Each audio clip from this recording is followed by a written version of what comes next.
Hello friends, welcome back. Last के 2 lectures में हमने स्टडी किया था ई प्लेन टी और एच प्लेन टी, जो हमारा सेकंड यूनिट का टॉपिक है, that is microwave passive components.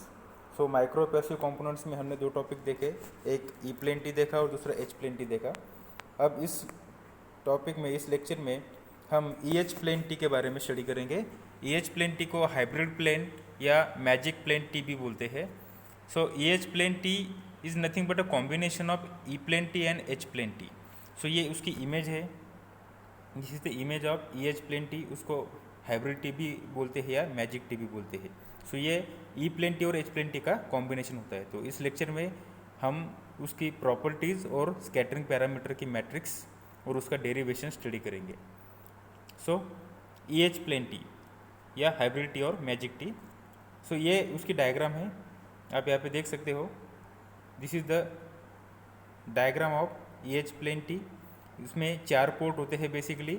This is arm 1, arm 2, यहाँ पे है ये आर्म 1 है और ये आर्म 2 है। This arms are called as collinear arm. और यहाँ पे जो पोर्ट आर्म 1 को पोर्ट 1 भी बोलते हैं और आर्म 2 को पोर्ट 2 भी बोलते हैं। और ये आर्म 3 है जिसको ई प्लेन या ई आर्म बोलते हैं, और जो आर्म 4 है उस आर्म 4 को एच आर्म भी बोलते हैं। सो ये एच प्लेन टी और ई प्लेन टी का कॉम्बिनेशन है, इसलिए यहाँ पे 4 पोर्ट है। पोर्ट 1, पोर्ट 2 जो कोलिनियर पोर्ट है, और पोर्ट 3 ई पोर्ट है, और पोर्ट 4 एच पोर्ट है। सो यहाँ पे हमें स्कैटरिंग मैट्रिक्स भी डिराइव करना है, इसलिए यहाँ पे 4x4 मैट्रिक्स हमें लगेंगी। सो सम पॉइंट्स यहाँ पे दिए हुए। Rectangular slots are cut both along the width and breadth of the rectangular waveguide and side arms are attach. तो इस पॉइंट में देखो, जो रेक्टेंगुलर वेव गाइड है, ये रेक्टेंगुलर वेव गाइड जिसके जो विड्थ और ब्रीड्थ दोनों साइड में से हमने कट किया है और उसमें 2 स्लॉट हमने फिक्स किए हैं, और वो जो डिज़ाइन हमें मिलता है उसको हम मैजिक टी बोलते हैं। सो जैसे मैंने अभी बोला कि पोर्ट 1 और पोर्ट 2 कोलिनियर पोर्ट है, पोर्ट 3 एच आर्म है और पोर्ट 4 ई आर्म है। तो यहाँ पे ये जो है ये port 4 E arm. So next है, it combines the properties of E plane and H plane T. So ये ई प्लेन और एच प्लेन टी का कॉम्बिनेशन है, इसलिए उसमें दोनों की प्रॉपर्टी इन्वॉल्व होंगी। So next, port 1 and port 2 are isolated port. तो ये इसमें जो प्रॉपर्टीज हमें स्टडी करना है, सो इसमें जो पोर्ट 1 और पोर्ट 2 होते हैं वो आइसोलेटेड होते हैं। मतलब पोर्ट 1 में अगर हमने पावर इनपुट किया तो पोर्ट 2 से हमें पावर आउटपुट नहीं मिलती, और vice versa. So E arm and H arm are also isolated. अगर हमने ई आर्म में अगर पावर इंसर्ट किया तो एच आर्म से भी हमें पावर आउटपुट नहीं मिलती है, और एच आर्म में अगर हमने पावर इनपुट किया, इंसर्ट किया, तो हमें ई आर्म से भी पावर आउटपुट नहीं मिलती है। वो 2 पोर्ट आइसोलेटेड है। इसका मीनिंग ये है कि एक पोर्ट में अगर हमने पावर इनपुट दिया तो दूसरे पोर्ट से हमें आउटपुट नहीं मिलता है। Is use for measurement of the impedance. वो इम्पेडेंस मेजरमेंट करने के लिए यूज़ होता है। It is use as a duplexer, ये डुप्लेक्सर बोल के भी यूज़ होता है। उसके बाद it is use as a mixer, ये सर्किट में मिक्सर बोल के भी यूज़ होता है। और it is use as a microwave discriminator and bridge. अब ये जो डिफरेंट एप्लीकेशंस है उस ई एच प्लेन टी के हम आने वाले सेक्शंस में देखेंगे।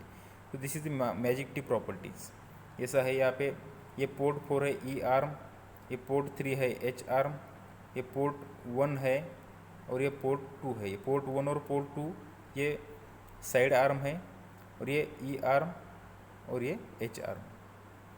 सो नेक्स्ट, अब हम ई एच प्लेन टी की स्कैटरिंग मैट्रिक्स देखेंगे। तो स्कैटरिंग मैट्रिक्स से बेसिकली यहाँ पे 4 पोर्ट है, इसलिए स्कैटरिंग मैट्रिक्स 4x4 रहेंगी। तो ये 4x4 स्कैटरिंग मैट्रिक्स है, इसलिए यहाँ पे 4x4 मतलब 16 स्कैटरिंग पैरामीटर्स रहेंगे। S11, S22, S11, S12 से लेके S44 तक। तो नेक्स्ट है यहाँ पे जो प्रॉपर्टीज़ है, एच प्लेन टी की प्रॉपर्टी हमें मालूम है। S23 is equal to S13 आएगा, यहाँ पे S24 is equal to minus S14 आएगा। ये प्रॉपर्टी जो ऑलरेडी हमने ई प्लेन टी और एच प्लेन टी में स्टडी किया है। उसके बाद नेक्स्ट है, an input at port 3 cannot come out of port 4 since they are isolated port. जैसे हमने पिछले स्लाइड में देखा कि पोर्ट 3 में अगर पावर इंसर्ट किया हमने तो पोर्ट 4 में आउटपुट हमें नहीं मिलता है, मतलब वो दोनों आइसोलेटेड होता है। तो इस प्रॉपर्टी का यूज़ करके हम यहाँ पे ऐसा लिख सकते हैं कि S34 is equal to S43 is equal to 0। मतलब अगर S34 का मतलब होता है कि थर्ड पोर्ट में अगर पावर इनपुट दिया तो फोर्थ पोर्ट से आउटपुट पावर कितनी आती है, इसका मतलब होता है S34।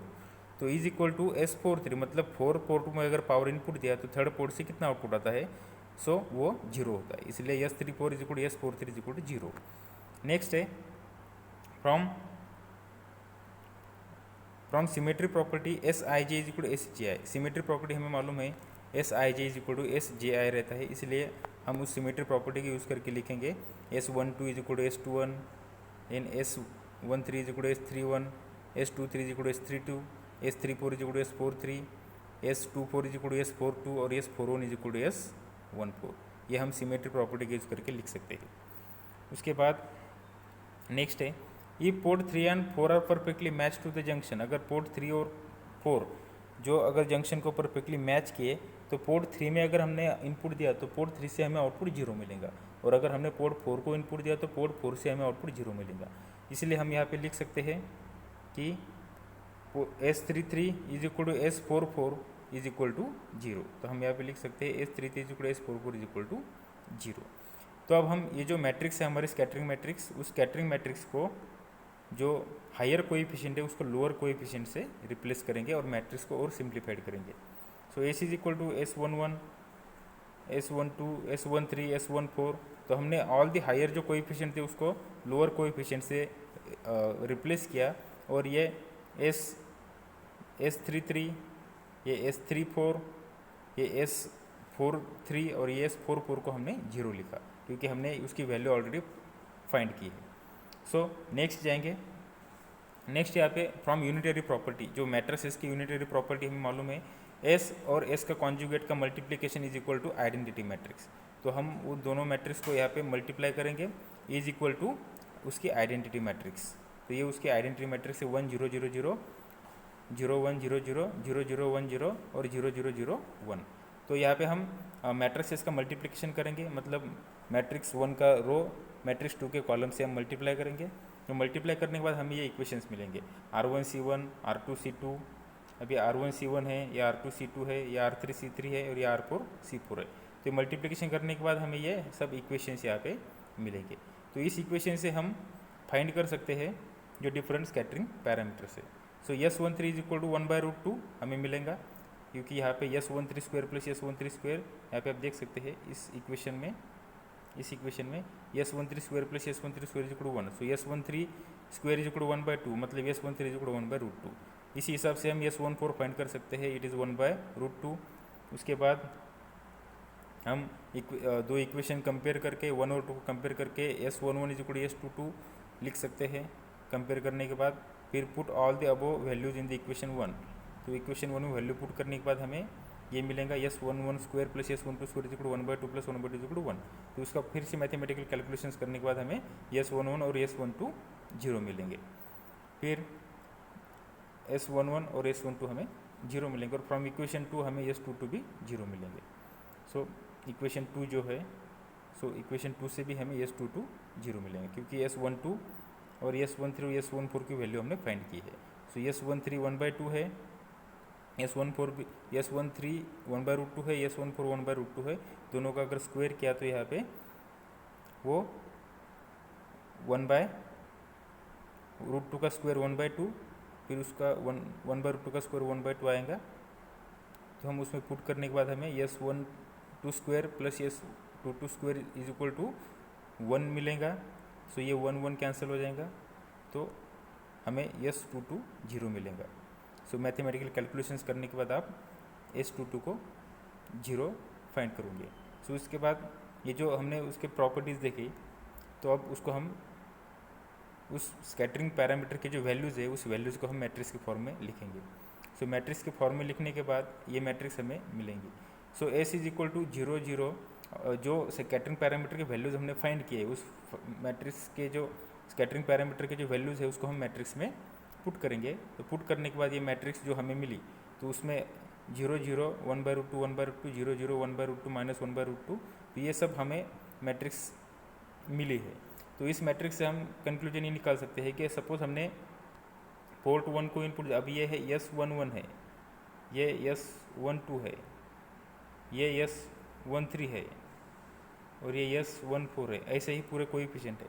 तो इसका मतलब क्या, S11 0 है, मतलब 1 को अगर इनपुट दिया तो 1 को आउटपुट कितना आता है, तो 0। अगर हमने पोर्ट 1 को इनपुट दिया तो पोर्ट 2 को आउटपुट कितना आता है, तो 0। ये अब ये S13 है ये, तो ये S13 में क्या है, अगर हमने पोर्ट 1 को इनपुट दिया तो पोर्ट 3 को कितना आउटपुट आता है, तो 1/√2। 1/√2 मतलब 0.707, मतलब 70.7% आता है। तो उसका मतलब ये S14 है, यहाँ पे भी क्या है 1/√2 है, मतलब 1 को अगर पावर इनपुट दिया तो 4 को कितना आउटपुट आता है, तो 1/√2 मतलब 0.707। अभी हम ये, और फेज शिफ्ट कितनी आती है, तो 0। और अब ये अगर हमने देखेंगे, ये अगर सपोज हमने पैरामीटर देखा तो ये सपोज ये कितना है, S24 है, दिस इज S24। मतलब क्या, हमने को पोर्ट 2 को अगर इनपुट पावर दिया तो पोर्ट 4 से हमें कितना आउटपुट मिलेगा, तो -1/√2। -1/√2 का मतलब होता है, माइनस का मतलब होता है कि फेज शिफ्ट मिलेंगी हमें 180 डिग्री, और 1/√2 मतलब 70.7%। सो इस तरीके से हम पूरे स्कैटरिंग पैरामीटर के वैल्यूज यहाँ पे फाइंड करके उस मैट्रिक्स में पुट कर सकते हैं। तो this is the E plane T, sorry EH plane T, मतलब मैजिक टी। ये मैजिक टी का स्कैटरिंग मैट्रिक्स है। अब इस मैजिक टी को हम डिफरेंट एप्लीकेशंस के लिए यूज़ कर सकते हैं। Magic T as a mixer. अब ये मिक्सर क्या रहता है, तो मिक्सर एक ऐसी इलेक्ट्रॉनिक सर्किट है जो दो सिग्नल की फ्रीक्वेंसी को मिक्स करती है। मिक्स मतलब उसकी एडिशन और सब्ट्रैक्शन फाइंड करती है। तो अब यहाँ पे हमने मैजिक टी यूज़ किया है, तो उस मैजिक टी में ये एक मैजिक टी है जो हमने अभी स्टडी किया। उस मैजिक टी के जो 4 टर्मिनल्स है, पोर्ट 1, अब पोर्ट 1 को हमने मैच टर्मिनेशन लगाया, मतलब उसको हमने क्लोज कर दिया, उस पर कुछ भी हमने कनेक्ट नहीं किया, मतलब उसको टर्मिनेट कर दिया, उसको क्लोज कर दिया। और जो पोर्ट 2 है, पोर्ट 2 जो साइड आर्म है, उसमें हमने मिक्सर कनेक्ट किया। मिक्सर मतलब जो दो सिग्नल की फ्रीक्वेंसी पे एडिशन और सब्ट्रैक्शन का ऑपरेशन परफॉर्म करता है। अगर हमें एडिशन होना तो हम इस पोर्ट को लगाएंगे, एक पोर्ट को लगाएंगे, और अगर सब्ट्रैक्शन होना तो दूसरे पोर्ट को लगाएंगे। तो यहाँ पे अभी, और जो तीसरा पोर्ट है, तीसरे पोर्ट को हमने एंटेना लगाया, और चौथे पोर्ट को हमने लोअर ऑसिलेटर लगाया, लोकल ऑसिलेटर लगाया। तो लोकल ऑसिलेटर क्या करता है, आपको मालूम है, लोकल ऑसिलेटर एक लोकल फ्रीक्वेंसी जनरेट करता है। सपोज उसने F0 एक लोकल एक सिग्नल की फ्रीक्वेंसी जनरेट किया, तो ये फ्रीक्वेंसी वो जनरेट करेगा। और एंटेना से भी आने वाली सपोज फ्रीक्वेंसी है, कुछ सिग्नल है, तो उस एंटेना से भी कुछ सिग्नल आएगा। तो सपोज एंटेना से आने वाले सिग्नल की कुछ अलग फ्रीक्वेंसी है, सपोज वो सपोज FS है। सो FS और FO का यहाँ पे क्या होगा, यहाँ पे सब्ट्रैक्शन होगा, FS माइनस FO। सो हमें यहाँ पे ऐसा सब्ट्रैक्शन मिलेगा। तो यहाँ पे आप जिस प्रॉपर्टी में अगर आप गए सपोज, तो S24 कितना आता है, यहाँ पे -1/√2 आता है। तो मतलब हमने 2 को अगर इनपुट दिया तो 4 को हमें माइनस साइन मिलता है, इसलिए यहाँ पे वो माइनस आएगा। और S32 जो है, तो ये S32 है वो प्लस आएगा। तो यहाँ पे अगर 32 मतलब अगर हमने 3 को इनपुट दिया तो 2 को हमें आउटपुट प्लस में मिलेगा। सो ऐसे यहाँ पे दो सिग्नल मिक्स होते हैं, मतलब एंटेना का आउटपुट और ये लोकल ऑसिलेटर का आउटपुट ये मिक्सर में जाएगा, और मिक्सर में जाने के बाद यहाँ पे डिफरेंस फ्रीक्वेंसी मिलेंगे हमें। और अगर हमें सम फ्रीक्वेंसी चाहिए तो हम ये जो मिक्सर है वो पोर्ट 1 को लगाएंगे, क्योंकि पोर्ट 1 को हमें, जैसा ये प्रॉपर्टी है S13, हमने 1 को क्या कनेक्ट किया है, जो हमारा एंटेना है वो पोर्ट 3 को है, लोकल ऑसिलेटर पोर्ट 4 को है। और हमें मालूम है हमारा पोर्ट 4 H आर्म है और पोर्ट 3 E आर्म है। सो इस तरीके से आप इस मैजिक टी को एज ए मिक्सर बोल के यूज़ कर सकते हैं। सो नेक्स्ट है रैट रेस कपलर। तो उस रैट रेस कपलर को हम नेक्स्ट लेक्चर में देखेंगे। सो यहाँ तक आपको मैजिक टी क्या रहती है वो समझ में आया होगा। सो मैजिक टी ये ई प्लेन टी और एच प्लेन टी का कॉम्बिनेशन होता है और उसका माइक्रोवेव इंजीनियरिंग में वेवगाइड के सिस्टम में बहुत सारे एप्लीकेशंस होते हैं। जो एक एप्लीकेशन हमने स्टडी किया magic T as a mixer. So next lecture में हम रैट रेस कपलर देखेंगे। So thank you.